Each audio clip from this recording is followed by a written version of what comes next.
we could have told this story in an essay, we could have told this story in a book, and it would be a beautiful story. But for me, the act of actually doing the crossing was always, from the beginning, a very important thing as an action and as a way of demonstrating two things. First, that we could make that kind of robot, and then that we could actually put it in the mountains.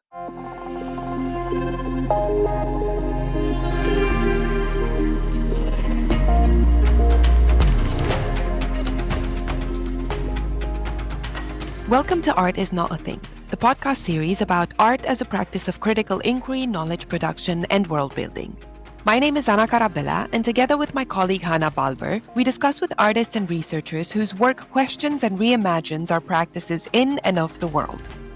This episode takes us to lofty heights, more precisely, to 4,500 meters above sea level. We talk about Guanaquerx, the first robot to cross the Andes Mountains. Behind this adventurous and symbolic art performance is Argentine artist and researcher Paula Gaetano Adi. Together with a team of artists, engineers, local guides, and almost 60 mules and horses, she has reinterpreted a historic crossing of the Andes from 1817.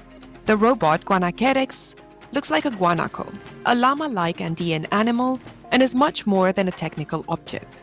The project can be seen as a poetic act of resistance against technological imperialism, exploitation, and for a different vision of what robots can be. For this work, Paula Gaetano Adi has been awarded the Golden Nica in the Artificial Life and Intelligence category. Enjoy the conversation.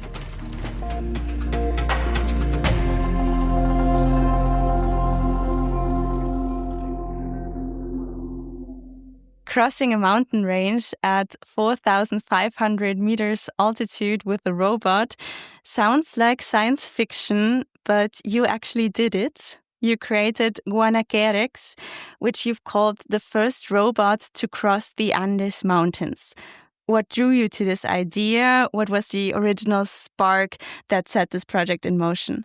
Well, thank you for having me, Hannah, and thank you for allowing me to speak a little bit more about the project. Guanaquerx is a very long-term project in its own way, from its conception to the actual crossing in itself. That was a long journey that took 7 days across the mountains. Obviously, before that, there were 2 years of intense development. It was, as you said, science fiction becoming reality, but not science fiction, as I like to say, in the Western sense, in the way that we envision robots in traditional mainstream science fiction.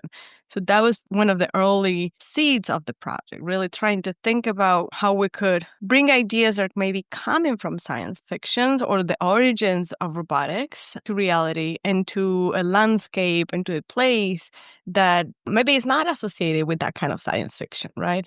The Andes, for example. How would you describe what Guanaquerx is? So Guanaquerx there are many ways that we can describe it. In the more technical way, it's a guanaco. It's a robotic guanaco. A guanaco is a chameleon native from South America. It's from the family of the llamas, the vicuñas. But this is a specific chameleon that lives in Argentina, let's say, in the Argentina's-Chilean cordillera.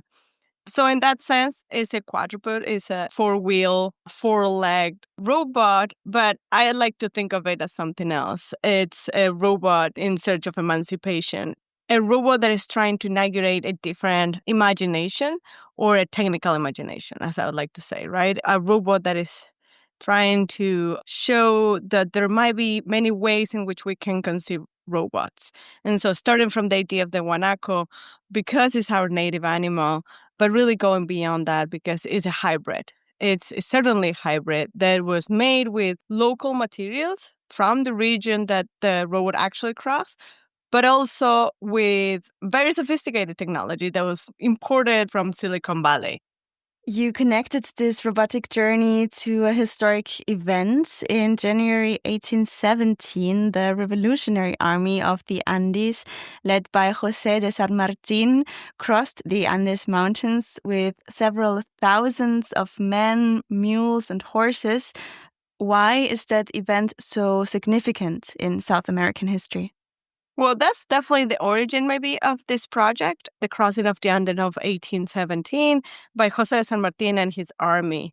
It was certainly a seed as I was trying to find ideas of emancipation and revolution and liberation that, they're very much attached to the narrative of robots. From the early beginnings of thinking about robots, they're these enslaved creatures that are trying to liberate themselves from their masters who are oppressing them. So I'm departing from that narrative and trying to find other emancipatory struggles, other stories of emancipation. And I went just back home. I'm originally from Argentina. I'm from San Juan, a town that saw the origins of this crossing of the Andes. So Argentina was liberated from Spanish rule in 1816. But at that time, Chile and Peru were now liberated from Spain. And so it was very important for San Martin, who is this kind of national hero, to liberate or help liberate Chile and Peru from the Spaniards. He didn't have the support of the national government of Argentina at that time, and he did it with the people from the region, from the Cuyo provinces, which is where I'm from originally. So there is a great sense of pride in my town that this happened with the support of the community. We did it, and we crossed the Andes in this very unexpected way in order to first liberate Chile and then Peru. Opening a space for a different kind of possibility was also what I was thinking. If you think of a robot in the Andes, maybe it's not a crazy idea if you think that we have huge international corporations from China, from Canada, extracting gold, extracting all kinds of mineral in that particular area. You would think, okay, maybe a robot is possible there, working in some of these mines. But this robot was doing something different, and I think that's what I wanted it to challenge the imagination in that sense. I think art obviously allows us to do that kind of actions. We could have told this story in an essay, we could have told the story in a book, and it would be a beautiful story. But for me, the act of actually doing the crossing was always, from the beginning, a very important thing as an action and as a way of demonstrating two things. First, that we could make that kind of robot, and then that we could actually put it in the mountains. What did it mean to you to build this project in that region? So what was your personal connection to this landscape, to this legacy? It has been a very moving project for me. I'm from that region originally. I grew up in San Juan. And, this story is there. You wake up and the Andes are there. And people every year have been going and doing this crossing as a way of commemoration. So in January or February, which is at the only 2 months you can do it, because otherwise there's snow and it's crazy cold, people will do it. And they do it as kind of like a pilgrimage. And so that was the thing I always hear about the crossing. It was not something foreign for me at all. I moved to the US where I teach and I work, but I spend the other half of the time in San Juan. So I'm really going back and forth, but I was never able to make a project in my hometown. What exactly does Guanaquerx look like, and why did you design it that way? The robot is taller than a human. It's pretty big. It's a real size guanaco. For me, it was also very important that we were talking about real scale, that we were able to get in front of this robot and really have the feeling that there was a being there, that was an animal that could actually live in this landscape. We started with knowing that it would have 4 legs. And then I started working with this laboratory in the Silicon Valley who were developing this 4-wheel-legged mobile device. And so they came in the project very early on. I started doing a lot of studies with materials. And it became very evident to me that the other material, along with the wires and the aluminum and the plastic and all that was part of the robot, I wanted to have some local materials. And so we worked with caña coligüe. It's a kind of cane, but it's local. It's very sophisticated. It can hold a lot of weight. And that was also the material that the indigenous people in the region will use for creating their weapons, for example. The other parts of the guanaco are all that, which you would think more ornamental, but they were crucial to me, which are the textiles, and all the ornaments. So not so much the guanacos because they're much more like wild animals, but llamas get dressed. and are in the same family, right? And so they use saddlebags, in the tradition, they put them collars and little pompons and things like that. So I kind of wanted to bring that aspect as well. And for that, I work with the textile women from the town where we worked all that year, and they created the textile from scratch, the same way that we work with the robot. So it was very important that everything was created from scratch and that everyone worked from their own areas of expertise. So there was many experts. So I wasn't really actually making anything in that sense. I was kind of like coordinating all these people and allowing them to talk to each other, because it was kind of like the spirit of the project. There was this kind of hybrid, mestizo or cheque animal that brought together all these knowledges. And that was what constituted Guanaquerx. And I think that's its most emancipatory thing. It's what it makes it an emancipatory technology, if you want to think about it.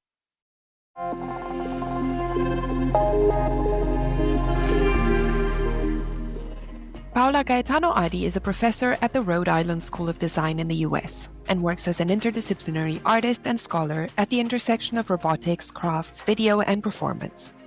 In her practice, she explores technology, artificial life, and the question of how colonial mindsets and power structures continue to persist today and how they can be countered. In her work, machines become sites of poetic resistance against colonial and capitalist patterns. The animal-like robot, Guanaquerx, also carries symbolic elements. It can beat a traditional drum from the Andes region with its tail and wave its own revolutionary flag. On the chest of the mechanical guanaco, there's a QR code that leads to an emancipation declaration. It states that a robot may not injure the Earth and all Earth beings, and must also prevent humans from doing so.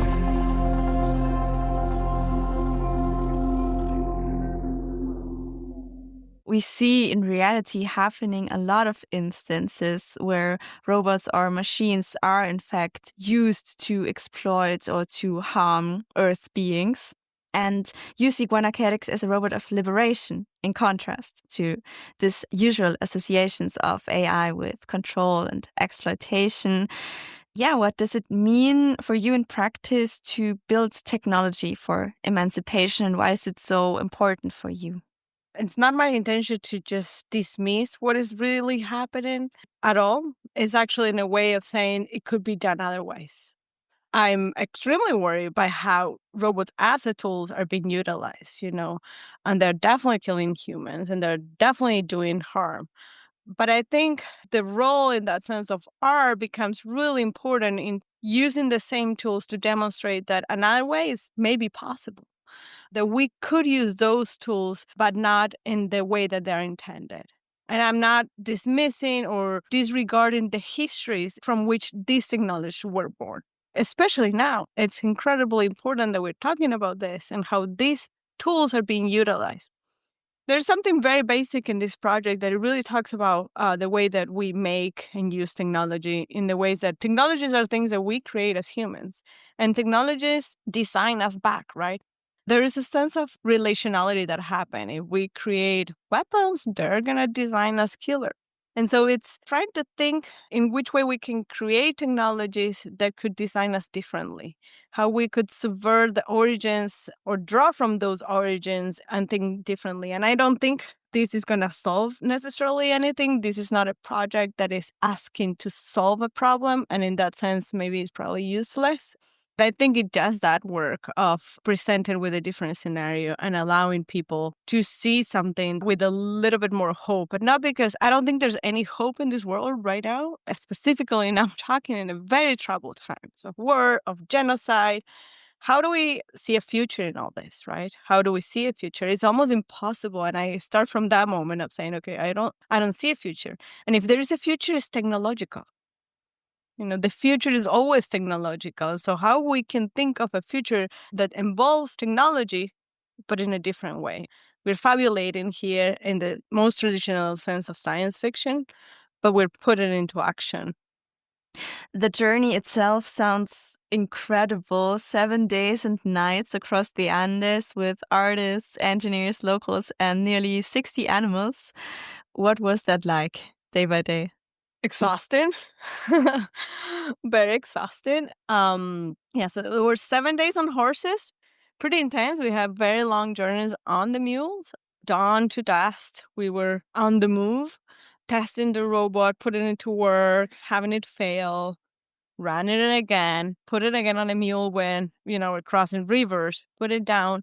So it was like, as I say, it were 7 days of intense labor. If we were not riding the horses, we were carrying the robot, tuning the robot. That was pretty much every day. 30 people did the actual crossing. There were 15 were these Bacanos. Bacanos are the people that they're like muleteers, but much more expert than that. They know territory and everything, and they're local. And then the other 15 were the engineers, the artisans, myself, photographer, videographer, a doctor that came with us. Luckily, we have no major issues at all. That was, I think, for me, the most stressful part, having to be responsible for all these people. What did you encounter along the way? What did the landscape look and feel like? It was magical in the sense that it never rained or snowed. We couldn't believe that we didn't have a drop of water in all 7 days. So the Andes in that at that moment is like when you are there, they're very sublime. It's undescriptible. There's really not words, and everyone that have done one of these journeys, you realize how words or images, I always feel like not even the videos, and we brought a drone to film and all of that, nothing makes you feel what it is like. The landscape changed radically every few hours, from rocks to small rocks to white landscape to all kinds of landscape happen there. And so about half of the way is when you go up. So you go at a very, very steep precipice. There's 2 very high points. And those, we did it on the 2nd day and on the 5th day. Those were the most scary ones. Someone had a panic attack. Some people couldn't do it on the mules because there are actually very, very steep precipice. And they are short, but they're quite intense. And those are the ones that, of course, the robot did it on the mule. One of the lead engineers, he looked at me and he was like, there's no way a robot can do this. And I laughed at him. I was like, I was not asking you to have a robot that would do this. That's why we have the mules. I don't think there's a single robot in the world that can do that. But the whole point is that we can do it if we do it collectively, that our robot could do it because he has a mule that was there to assist them, and it was an entire collective of all interspecies kind of collective collaboration. And that to me was the magic part. I think that's the moment of realization for the engineers in that sense. And I'm talking about the engineers because they never thought that was real what I was saying. When I presented the idea and they're like, Paula, I don't think there's technology. And I was like, what are you talking about? We can do it with mules. And so that was very interesting. At night, we will be charging batteries. At night, we brought some equipment to charge batteries and all that. And at night was mostly fixing what we broke during the day and then resume again everything in the following morning. And those were kind of the magical moments, I would say, that it really became our mission to help this robot do this journey. There's something also deeply poetic about the image of a robotic guanaco crossing the Andes. Through this project, Guanaquerx invites us to rethink our technological futures. What kind of future does it dream of? Well, a future of collective collaboration, a collective future, and definitely a future of freedom. And I think that's the most basic thing that the project is saying. Freedom for all kinds of beings. A future that is not negating technology, a future that it really embraces technology, but a future in which we are more responsible in the way that we make and we operate those technologies, because they'll go hand in hand. It's not just how we operate technologies, but it's in the ways that we make technology and with which goals. And finally, if there's one thing you hope people take away from Guanaquerx, what would that be? That we are sometimes too co-op with our imagination, that our imagination is broken at some point. The discourse, the ways in which we are thinking about robots and machines are profoundly unimaginative.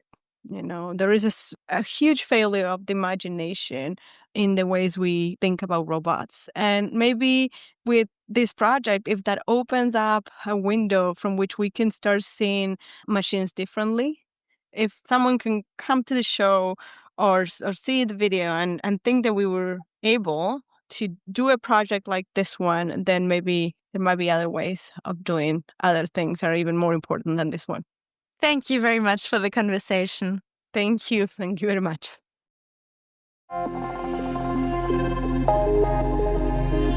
That's it for today. Thank you so much for tuning in and hope you enjoyed it. Today's episode was brought to you by Radio Ö1 and Ars Electronica. Join us next month for a new episode. And in the meantime, follow us or share the show with someone you think might like it.